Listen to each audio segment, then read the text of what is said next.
Hey friends, welcome back. Now let's explore the Power Query editor a little bit more and figure out what kind of transformation steps are actually available in here. Because they are quite powerful, as already mentioned, and let's see what's available.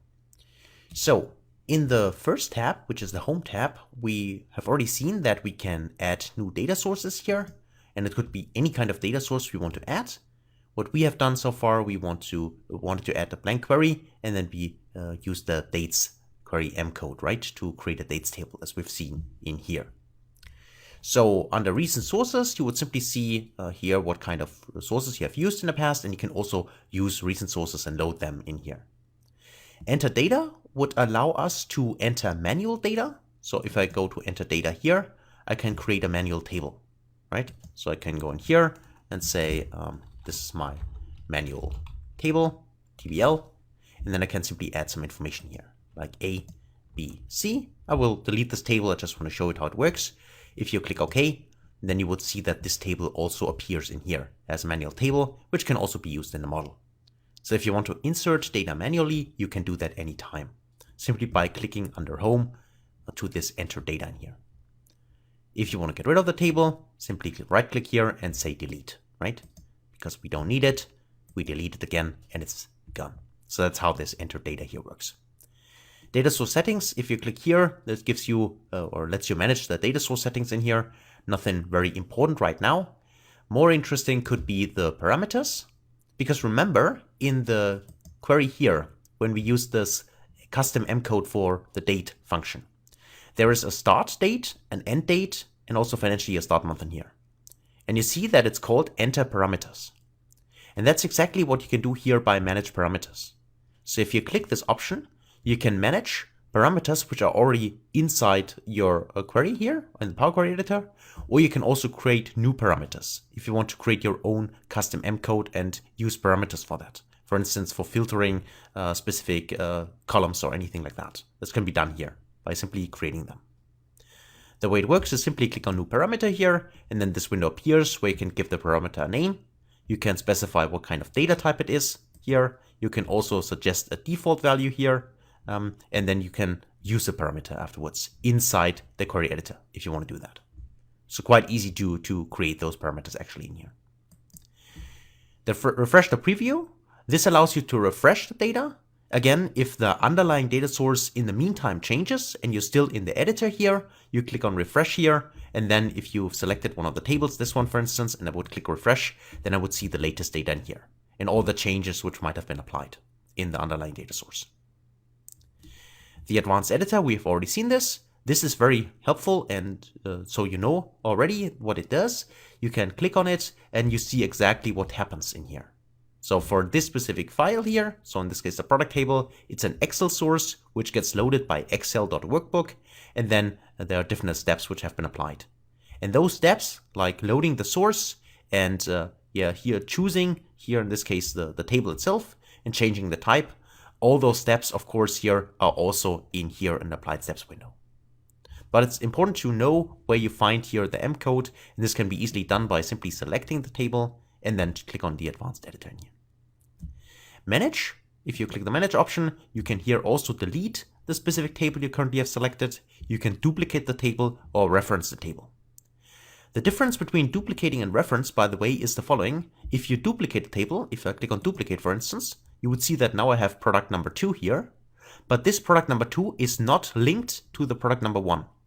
Meaning, if the underlying data source for product changes or make some modifications in the product table here, those modifications would not be transferred to product number 2, because currently it's a duplication. On the other hand, if you go on a manage here and say you create a reference, then the second table, the reference table, would always reference the first table. So that means that changes in the product table would also be applied in the product number 2 table if you create a reference.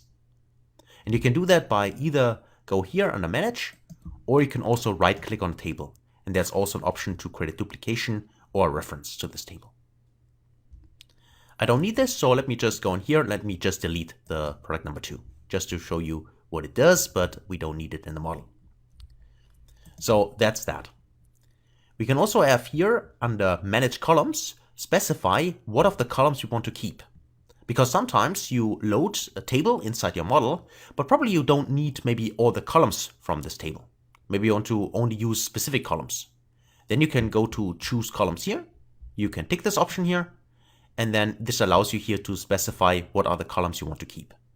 And for instance, if I just remove some of them, let's say I want to remove those 3, I click OK. And then you see that another step has been applied here in the applied steps, which is remove other columns. And those additional columns now have been filtered out, which means that if we click on close and apply and would load the data in the model, then those columns would also not be visible and cannot be used in the creation of the report.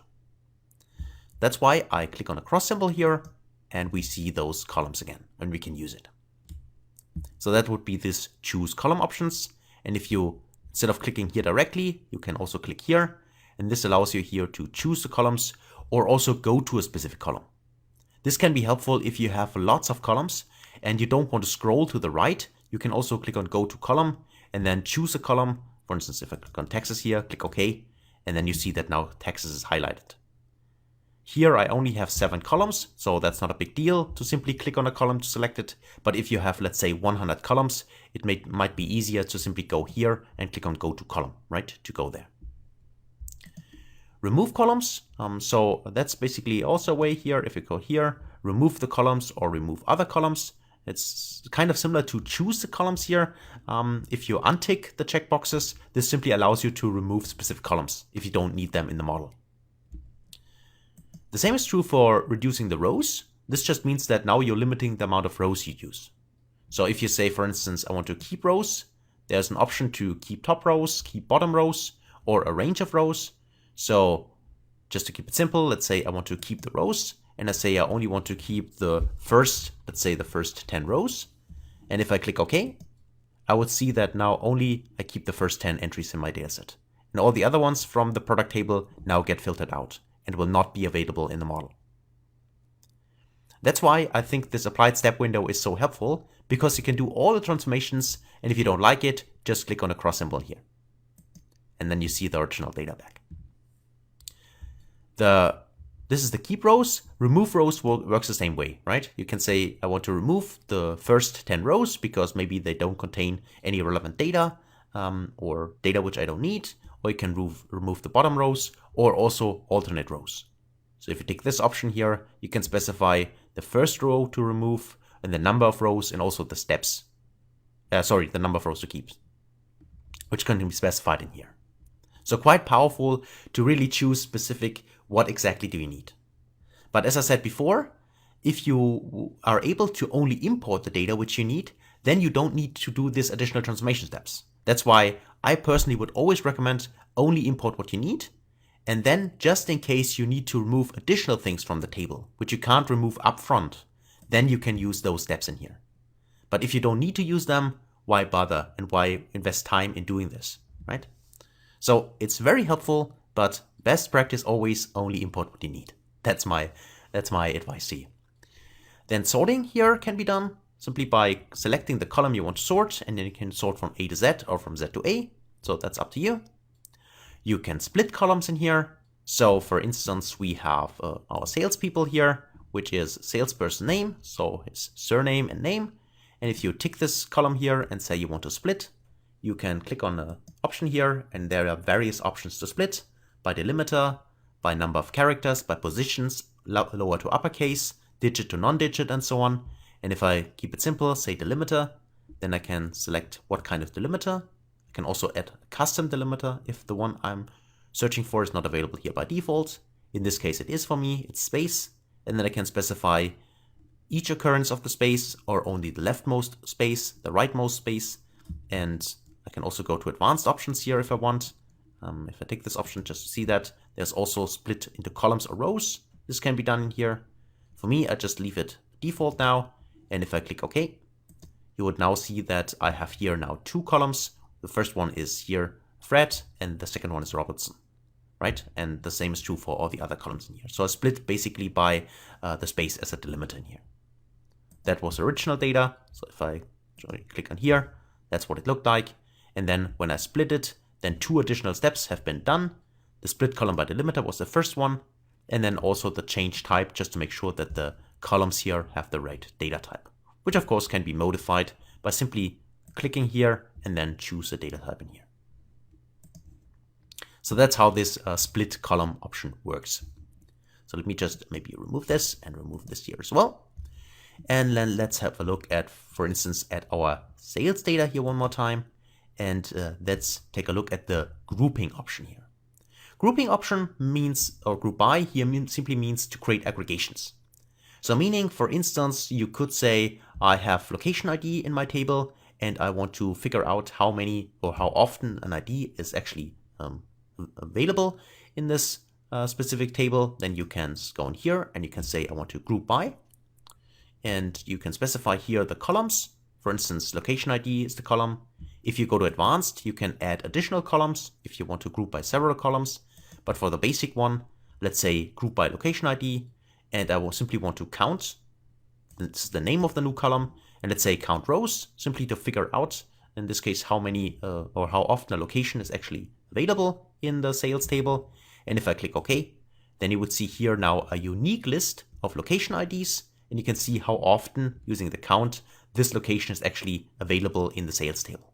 So there are 154 entries for the location A142. And you can see that for the other locations here as well. So you can do that simply by using this group option.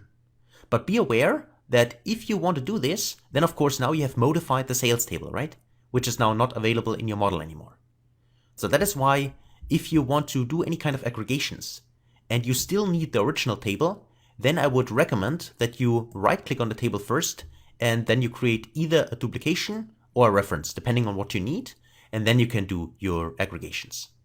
So that really depends on whether you want to aggregate the data and then only work with the aggregation. Then of course it's totally fine to do the aggregation in the original table. If you want to keep the original table and still want to have additional any kind of aggregation, then I would recommend you click on duplicate or reference in order to have the table a second time, which you can then modify and do kind of aggregations. So let me just remove this because we want to keep our original data, but that's how that works, the grouping option here. Data type, this is the same as clicking on the icon here. So you can either modify the type here, or you can go to data type here and choose what kind of data type it is. It's up to you, what you prefer. The use first row as headers, or if you click on the down arrow here, use headers as first row. This allows you to either use, for instance, the first column as the header column, or the header column and demote it basically, so put it in the first row. So as an example, if I say I want to use headers as first row, if I tick this option, then now you see that my original headers are in the first row of the data entry. And instead I have column 1, 2, and so on as my headers.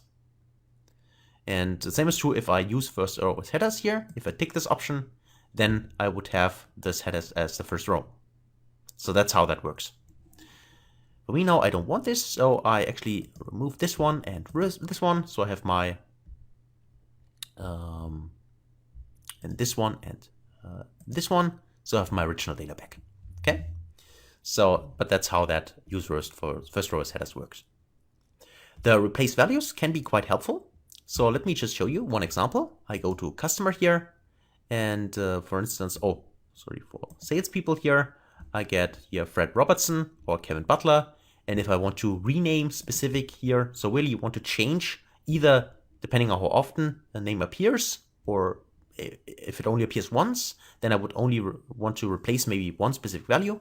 If it appears several times, I can do this combined here by simply selecting the column first and then go to replace values.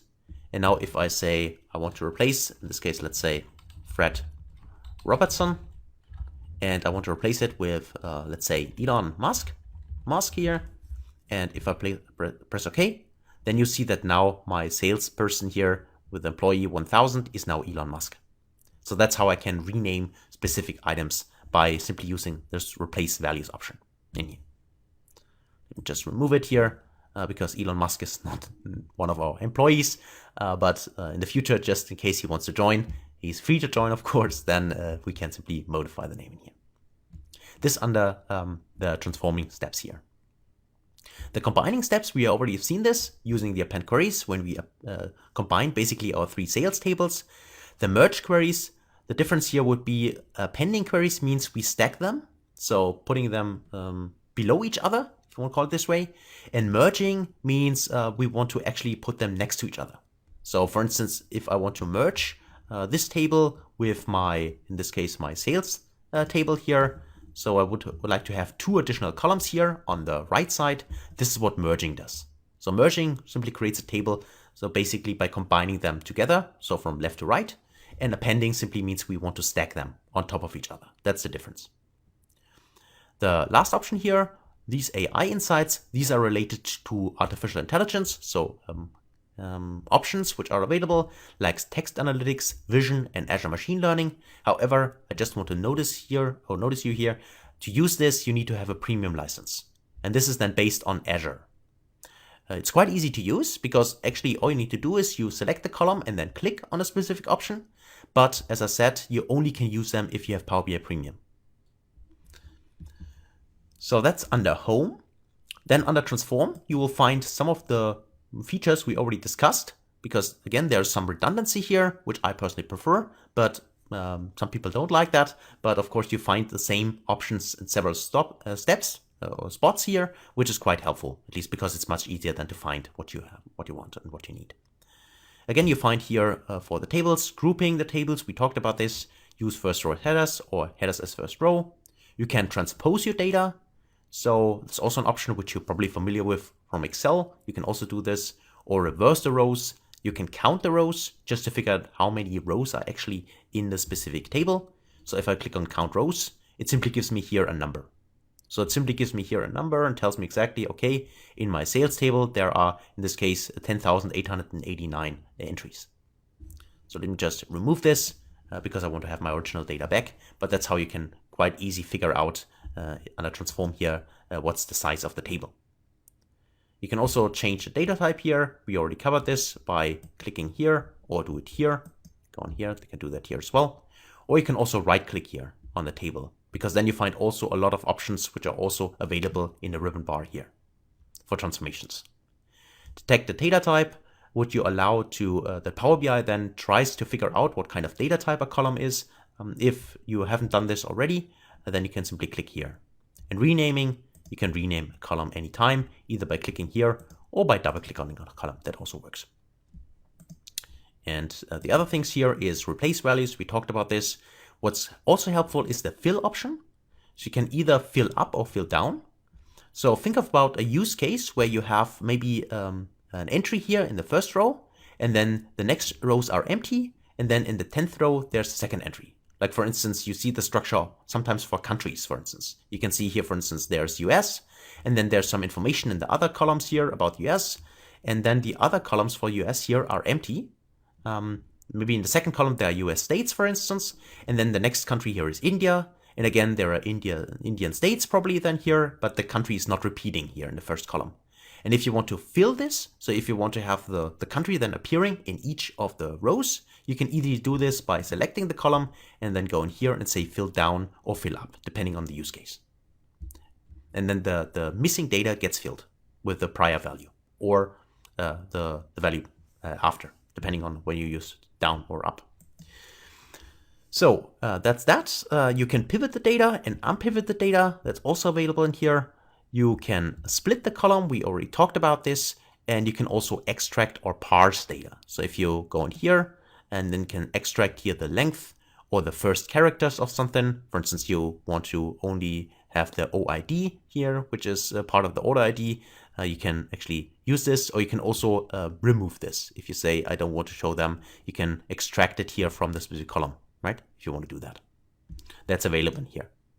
And statistics here, this is for numerical columns. For instance, if I choose the price here, for instance, you see that now some of them are not grayed out anymore, which allows me here to do some kind of transformations. Like for instance, adding, multiplying, subtract, and so on. For instance, if I click on add, I can add a specific number to each data in here. So for instance, if I say I will increase the prices of 10%, I can then simply, I would not use add. In this case, I would go in here and say multiply, and then I type in a 1.1, and then I can multiply all my prices by 10%. So increase them by 10%, right? So that's how that works. Quite easy to do here as well. Other options here are also mathematical options in here. Most often, probably not so often used, actually scientific and so on, but it's available in here. And if you click on the option, you see what it can do for you. Rounding, for instance, probably more used than scientific options, but also available in here. Date time, currently grayed out, but of course, again, if you select a date column, then the date here is available. The time and duration not, because it's a date without any time, but here for the date I can actually extract something. Like for instance, I can extract the year, the start of the year, I can extract the month, start of the month, end of the month, and so on. All this can be extracted by here. Simply go here and then select what you want. And of course, also available, kind of interesting, I also have a separate course for that actually, but you can also run R scripts or Python scripts. So if you can program in those languages, then you can use R or Python also to modify your, in this case, your data. Because maybe what you want to do is not available, even though Power Query Editor is quite, well, powerful already. Maybe sometimes a transformation you want to do is not available. And then you can still use R or Python to create your own script and run the script on the data and use that to transform the data. That's also possible by simply clicking here to the step option here and then write your Python code in here. So otherwise, under add column here, we also can use additional things like we can create a column from examples, we can create a custom column, or we can also invoke a function. Function here, remember what we've done here. This is the function, the query one, which creates our dates table. And if you created your own function, you can invoke this function on a specific column if you want to do that. You can add conditional columns, like for instance, if the price is greater than 1000, then it is high. If it's below 500, then it's low, and so on. So this kind of conditional columns can also be created in here, simply by selecting the column and then go to conditional column in here. And this allows you here to do some kind of conditions here and check that and create an additional column if you want to do that. An index column is, like the name implies, you can simply add an index from, depending on where you want to start, from 0 to the end, or you can also choose a different number going here from 1, or custom. If you say I want to have an index column, but it's starting from 10, for instance, you can do that here by clicking on custom. And the extract, we already talked about this. We also talked about this, number or mathematical options here, the date, and there's also AI insights again. So it's kind of similar to what we have already seen in the home or transformation tabs. Again, there's some kind of redundancy here. As you can see here, there's also this available, or the I feature here. So, but it's available in several places in here. Other options here for the view. This is only about the query itself. So do you want to show the formula bar, for instance? You can untick this. However, I would highly encourage you always leave this checked, because it's much easier to see that here and here. And also, there are a few interesting things like column quality. You can tick this option because this gives you information. Are there any errors or are there any empties, which means missing data in a specific column, which you might not see in the preview in here, right? But this gives you additional information by simply checking this column quality. And there's also column distribution, which you can check, which gives you here additional information. Like here, you can see how many distinct values are in here, how many unique values are in here in the columns. You can see that here directly by choosing column distribution. As well as you go to column profile, tick this option, you get here additional information about the distribution and a little bit about column statistics. So you don't need to show this, but it is available for you. And if you tick it, then you go these additional information here. Okay. Also, advanced editor is here. One more time, you can click it here as well to open it. So for the tools, you can here start diagnostics. It's kind of also similar to figuring out where the issue is, if it relates to any kind of performance issues you might experience. Then there's also this diagnostics tool, which can help you to figure out which of the queries takes the longest time to load. If you want to do that, you can start the diagnostics here. And help, the final one, again, you get additional information about where to find help, links to the Power BI community, guided learning, documentation, and so on. So that's basically it. This is a tour through the Power BI editor. So hopefully you understood that, and maybe there are a few functions which you can use, and of course in the future for your reports. So thanks a lot for watching, and I can't wait to see you in the next video. Until then, best guys.